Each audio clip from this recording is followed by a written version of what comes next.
You were never only a body. That is the first thing they took from you. Before they taught you your name, before they taught you your place, before they trained your mind to obey the weight of matter, they severed you from the one memory that would have made you impossible to govern. There is a structure of living light around you right now, not poetic light, not symbolic light, not the kind of light people talk about when they want spirituality to sound gentle and harmless, but an actual field of conscious divine substance interwoven with your flesh, surrounding your breath, threaded through your nervous system, waiting for you to recognize it. And the reason you were never taught this is not because it is unimportant. It is because once you know it, once you feel it, once you activate it, a part of the system that feeds on your confusion loses its grip on you forever. That is why this teaching was buried. That is why fragments were hidden, names were erased, meanings were diluted, and direct methods were replaced with obedience. They did not fear empty beliefs. They feared awakened perception. They feared the moment a human being would stop identifying only with pain, exhaustion, fear, hunger, status, rejection, and the endless hypnosis of survival. And remember that beneath the body, there is another body.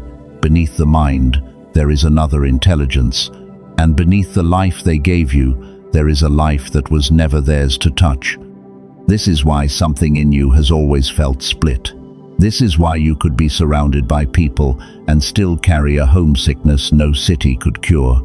This is why you could succeed outwardly and still feel a quiet wrongness underneath everything, as if reality had been assembled well enough to trap you, but not deeply enough to satisfy you.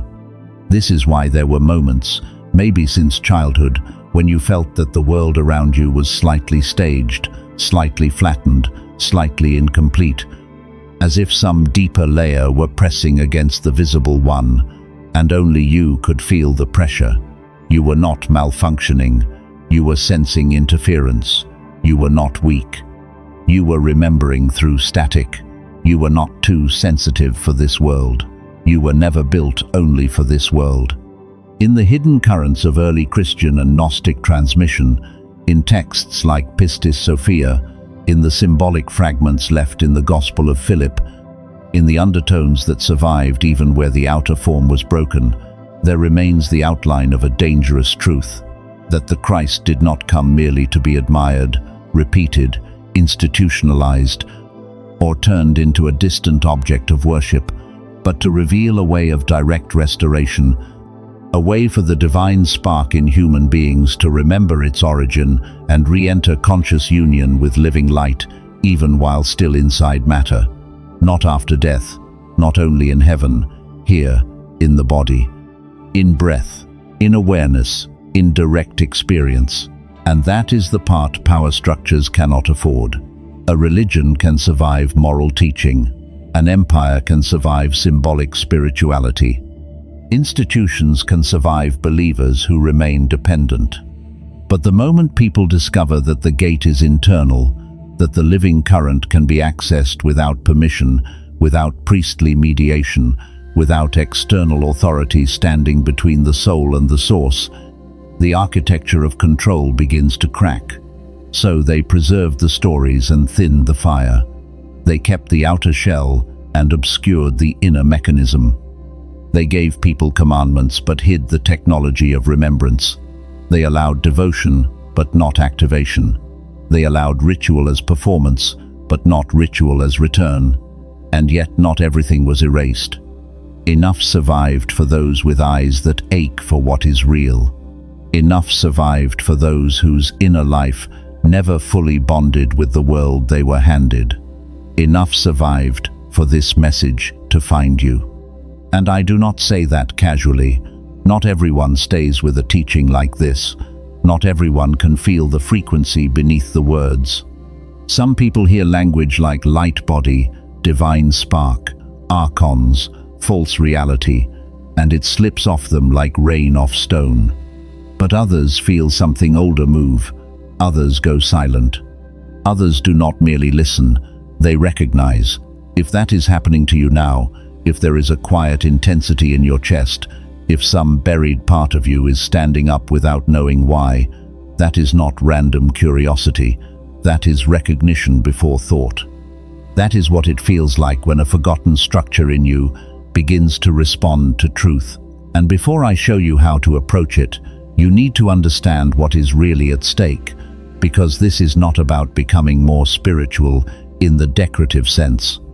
This is not about adding a mystical idea to your identity. This is about recovering an operating level of yourself that changes the way you move through fear, the way you receive psychic noise, the way you absorb emotional pollution, the way you meet death, and the way you interpret the entire prison of appearances. The body of light is not a metaphor for being positive. It is not a mood. It is not a visualization game. It is a dormant but living configuration of consciousness and subtle form, interpenetrating the physical body while operating at a finer order than the dense field of material identification. Your flesh is real, but it is not the whole of you. Your thoughts are active, but they are not the summit of you. Your biography is happening, but it is not your origin. There is another layer present now, and the reason you rarely perceive it is because nearly everything in this realm is designed to lock your awareness downward into density, reaction, stimulation, fatigue, fear loops, comparison, appetite, and identity maintenance. The lower frequencies are noisy on purpose. They keep you occupied enough to ignore the second presence. They keep your attention on the outer costume, so you never discover the radiant anatomy beneath it. And this is where most people get trapped for an entire lifetime. They mistake sensation for self. They mistake thought for consciousness. They mistake adaptation for belonging. They mistake exhaustion for normalcy.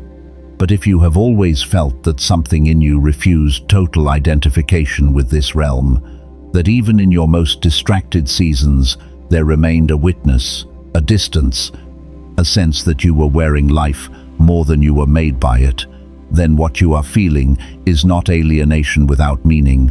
It is evidence of an intact signal. It is the trace of a self that was never fully absorbed by the hypnosis.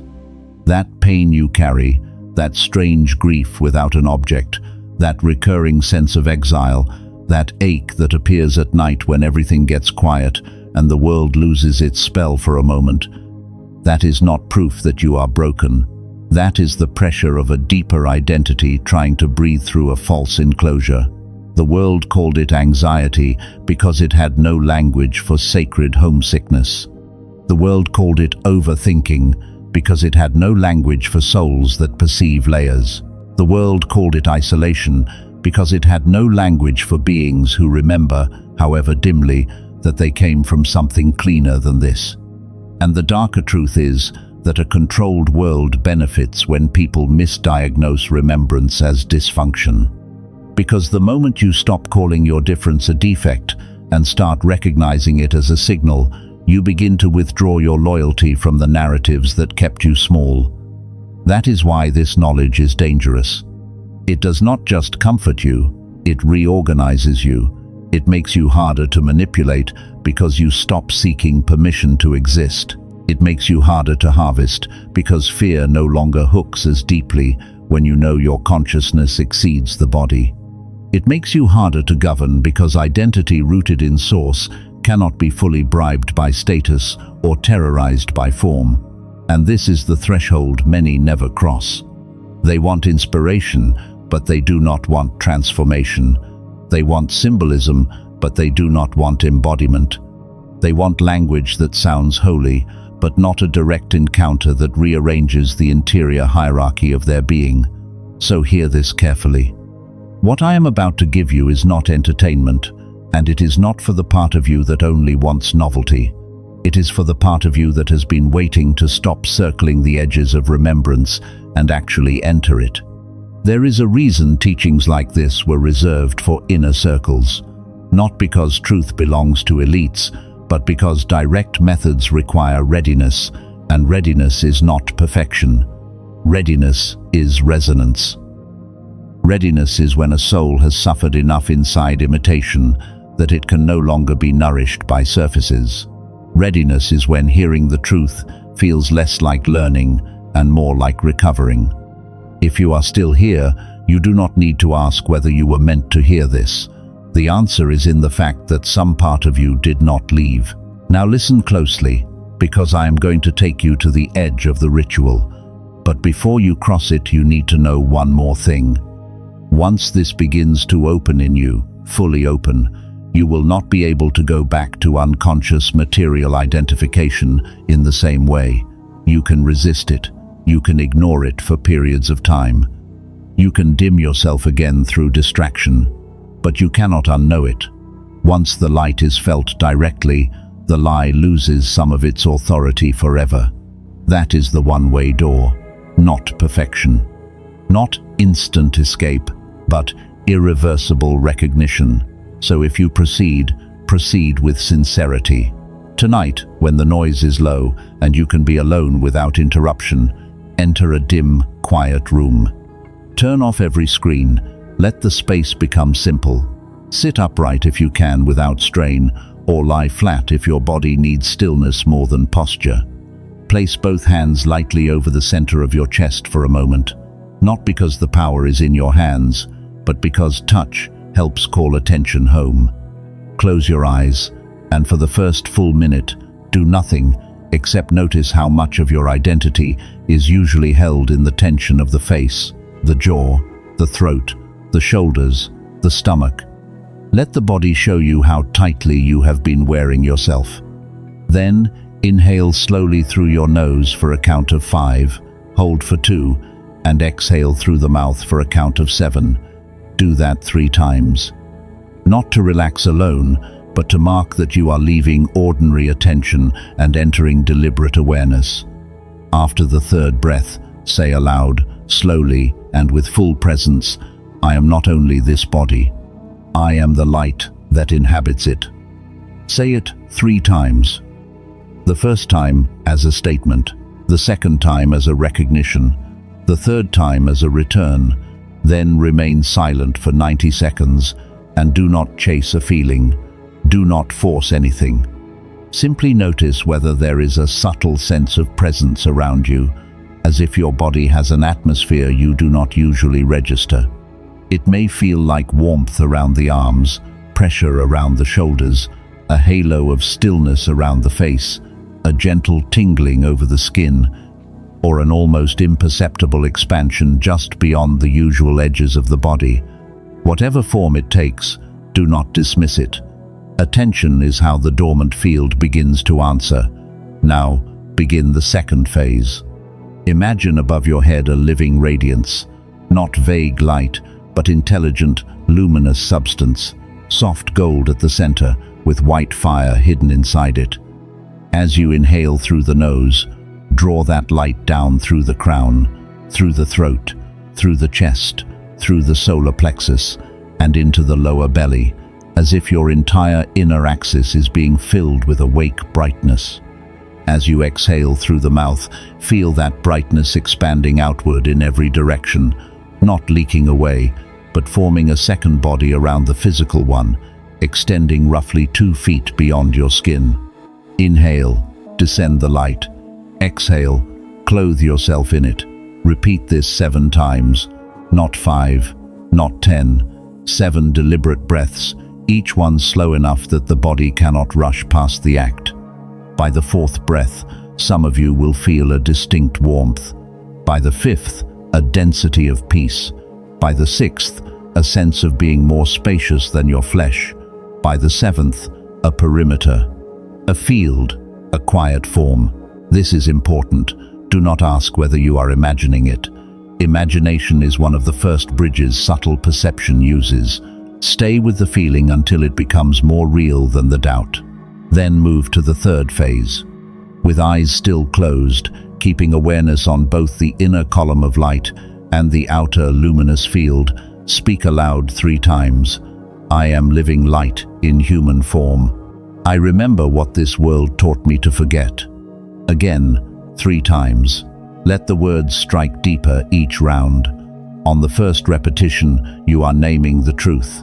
On the second, you are strengthening the channel. On the third, you are giving your nervous system permission to reorganize around it. After the third repetition, become still. For 3 full minutes, hold awareness in 2 places at once. Feel the weight of your physical body touching the chair or the floor. Feel the temperature of the room on your skin. Feel the density of matter. And at the same time, feel the luminous body around you, the subtle perimeter, the awake stillness, the soft extension beyond the visible form. Do not choose one over the other. Hold both. Human and more than human, incarnate and radiant, temporary and original. This is the standing point. This is where a person stops trying to escape embodiment and instead inhabits it from a higher order of identity. When you can sustain both awarenesses together, even briefly, the split begins to heal. The body stops being your prison and becomes your instrument. The world stops being your definition and becomes your environment. The fear structure begins to lose its throne. Do this entire sequence for 7 nights. Same order, same seriousness, same refusal to perform it mechanically. On the first night you are knocking. On the second you are strengthening recognition. On the third you are building continuity. On the fourth you are teaching the body to host the signal more cleanly. On the fifth the light begins to answer faster. On the sixth the field becomes more familiar than before. On the seventh something seals. Not as a dramatic spectacle for everyone, but as a shift in baseline, a subtle irreversibility, a knowing you cannot reduce back into theory. And because the mind will want evidence, because part of you has been trained to distrust what is most real unless it appears in measurable symptoms, I want you to watch for signs during those 7 days. First, you may feel an energetic envelope around your body, even outside practice, especially in quiet moments, as if you are wearing a second skin of warmth or pressure. Second, your discernment may sharpen suddenly. You walk into a room and know the quality of it before anyone speaks. You sense dissonance faster. You feel the difference between performance and presence more immediately. Third, dreams may intensify. Not random dreams alone, but vivid states of instruction, symbolic contact, lucid awareness, or journeys that feel more coherent than ordinary sleep imagery. Fourth, certain fear patterns may stop landing with the same force.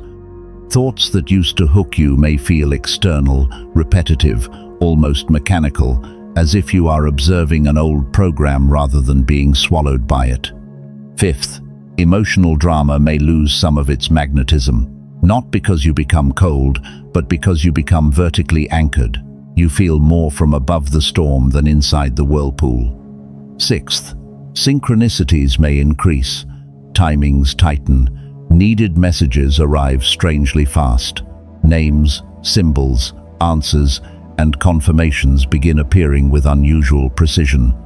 Seventh, other people may notice a difference in you before they understand it.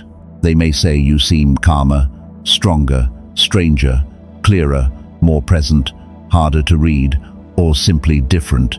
If 4 or more of these begin appearing within the 7-day cycle, do not minimize it. The process has already begun. And now I need to say something to the part of you that is already asking whether you are worthy enough, evolved enough, disciplined enough, purified enough for this. That voice is older conditioning. The gate was never meant to open only for the flawless. It opens for the sincere. It opens for the one who can recognize truth when it touches the wound they have carried their entire life. You do not need to become someone else before beginning. You begin so that what is real in you can finally stop hiding beneath who you had to become to survive here. If this message feels charged to you, if it feels unreasonably personal, if it feels like it found an ache in you no ordinary content reaches, then that itself is evidence of readiness. Not proof in the academic sense, proof in the ancient sense.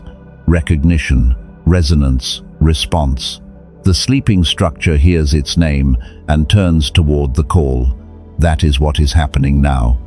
And once you know that, you also understand why this could never be merely public information. This is not content in the ordinary sense. This is selection through resonance. Some will hear only words. Others will hear a summons. If you are one of the ones hearing the summons, then tonight, do not just admire this message. Use it. Enter the room. Perform the sequence. Stay with the 7 nights. Watch what shifts. Let your own life become the evidence. And if you are stepping into this tonight, seal it in the visible world. In the comments, write, "I remember the light." Do not write it as engagement. Write it as declaration. Write it so the sleeping part of you sees its own decision reflected back. Then, subscribe, not as a casual click, but as your way of remaining inside the transmission, because there are deeper layers after recognition, and what comes after activation matters. And like this video, so others carrying the same hidden signal can find it before the noise buries it again. Not everyone will understand why this matters. They do not need to. The ones meant for it will feel it. The ones meant for it are already arriving, and if you are still here at the end of this, then hear me clearly. The exile is not your identity. The numbness is not your truth. The false life is not the deepest life available to you. There is light around you. There is light within you. There is light that has waited through every disappointment, every confusion, every season of forgetting, every compromise you made just to survive the density of this place. And tonight, if you choose, you stop circling it and enter it. Tonight, you stop calling your difference a defect. Tonight, you stop treating your homesickness as weakness. Tonight, you stop handing your deepest authority to systems that never intended to restore you. Tonight, you remember that beneath the name, beneath the story, beneath the exhaustion, beneath the human mask, there is something in you that did not originate in the prison and does not belong to its ending. Step toward it, breathe it in, speak to it, stand inside it, and let the part of you that has been waiting your entire life for this moment know that the wait is over.